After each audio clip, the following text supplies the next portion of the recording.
Pemirsa, Komisi Pemberantasan Korupsi KPK menetapkan Wali Kota Makassar, Sulawesi Selatan Ilham Arif Sarijudin sebagai tersangka kasus dugaan korupsi kerjasama pengelolaan dana transfer PDAM tahun 2006-2012. Penetapan tersangka untuk orang nomor 1 di Makassar itu dilakukan KPK setelah menemukan 2 alat bukti.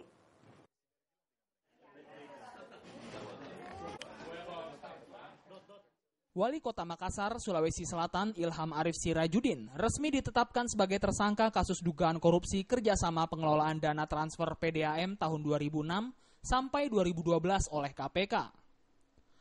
Informasi penetapan tersangka untuk orang nomor 1 di Makassar itu disampaikan langsung juru bicara KPK Johan Budi di kantor KPK Rabu siang. Johan menjelaskan, penetapan Ilham sebagai tersangka dilakukan KPK setelah menemukan 2 alat bukti keterlibatan Ilham dalam kasus tersebut. Ilham diduga mengetahui adanya kerjasama dana transfer PDAM. Ilham yang akan melepas jabatannya pada 8 Mei 2014 tersebut disangkakan melanggar pasal 2 ayat 1 atau pasal 3 Undang-Undang Pemberantasan Tindak Pidana Korupsi, junto pasal 55 ayat 1 ke 1 KUHP. Terkait dengan penyelidikan dugaan TPK dalam kaitan dengan kerjasama kelola dan transfer untuk instalasi PDAM Kota Makassar tahun 2006 sampai 2012, penyidik menemukan 2 alat bukti yang cukup yang kemudian menetapkan IAS selaku Wali Kota Makassar waktu itu sebagai tersangka. Selain Ilham, dalam kasus ini KPK juga menetapkan Direktur PT Traya Tirta Makassar, Hengki Wijaya. Hengki dijerat pasal yang sama dengan Ilham. Diduga akibat perbuatan keduanya negara mengalami kerugian sekitar 38,1 miliar rupiah.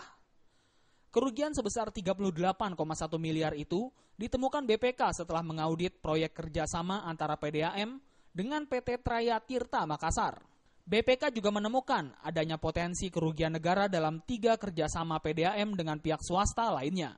Dari Jakarta, Ade Tata Permana melaporkan. Selain Wali Kota Makassar, hari ini KPK juga menetapkan bekas Sekjen Kementerian ESDM Waryono Karno. Penetapan ini merupakan kedua kalinya untuk Waryono. Kali ini Waryo terseret kasus dugaan korupsi penggunaan anggaran dana kesekjenan di Kementerian ESDM tahun anggaran 2012.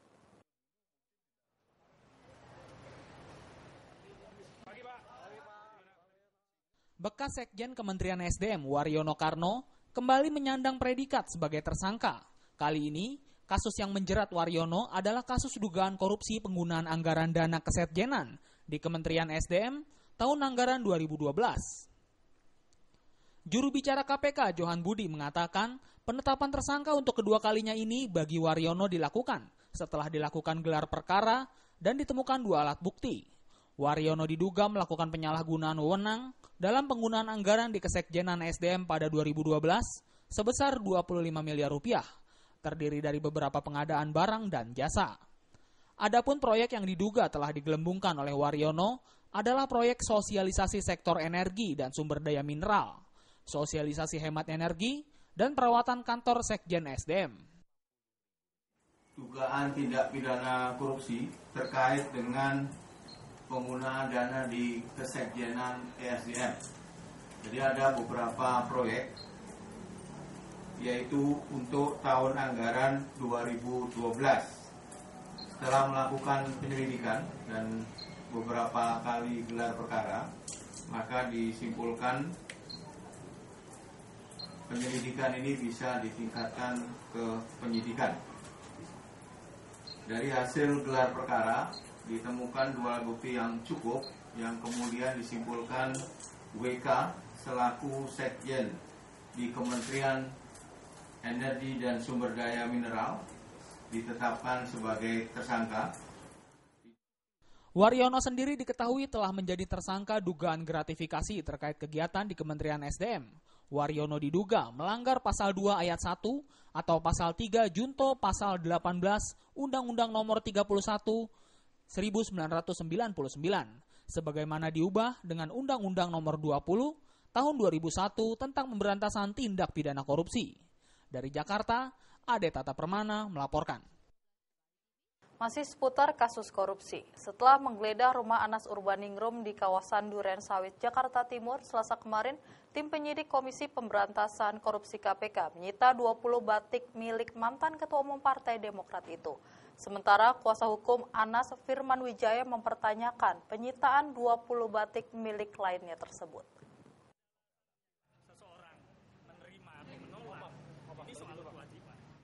Ditemui di gedung KPK Rabu siang, kuasa hukum Anas Urbaningrum Firman Wijaya membenarkan adanya penyitaan 20 batik milik kliennya di saat KPK menggeledah rumah Anas di kawasan Duren Sawit, Jakarta Timur. Namun Firman mempertanyakan alasan KPK menyita batik tersebut, dan Firman mengaku belum mendapat informasi resmi dari KPK terkait penyitaan tersebut. Firman menduga penyitaan 20 batik ini dilakukan terkait dengan Kongres Partai Demokrat di Bandung tahun 2010 lalu. Saat ditanya wartawan apakah ke-20 batik itu merupakan hasil gratifikasi, Firman menjawab tidak tahu. Ia memastikan batik yang disita KPK tidak bermerek. Ya, tidak ada hal yang baru yang diambil baju batik. Kaitannya dengan Kongres lah ya mungkin. Tapi bagi saya hampir ada 20 potong baju batik. Pertanyaannya kemudian ya, apa hanya ada baju batik di tempatnya Mas Anas Urbaningrum sehingga penting harus dilakukan penyitaan terhadap baju batik ini. Ya sekali lagi nih, kalau ini menyangkut persoalan Kongres, fairness proses saja lah, ya toh. Seolah-olah pusat TKP itu hanya ada di tempatnya Mas Anas Urbaningrum. Soal kepemilikan rumah itu, Bang? Ya, tidak ada hal baru, semua seperti yang kemarin saja. Sementara Anas Urbaningrum tidak banyak berkomentar saat ditanya penyitaan ke-20 batik miliknya. Pertanyaan ini disampaikan wartawan ketika Anas menjalankan pemeriksaannya di KPK Rabu siang. Anas hanya mengatakan penyitaan batik miliknya merupakan bagian dari promosi budaya. Selain itu, Anas pun langsung memilih masuk ke gedung KPK.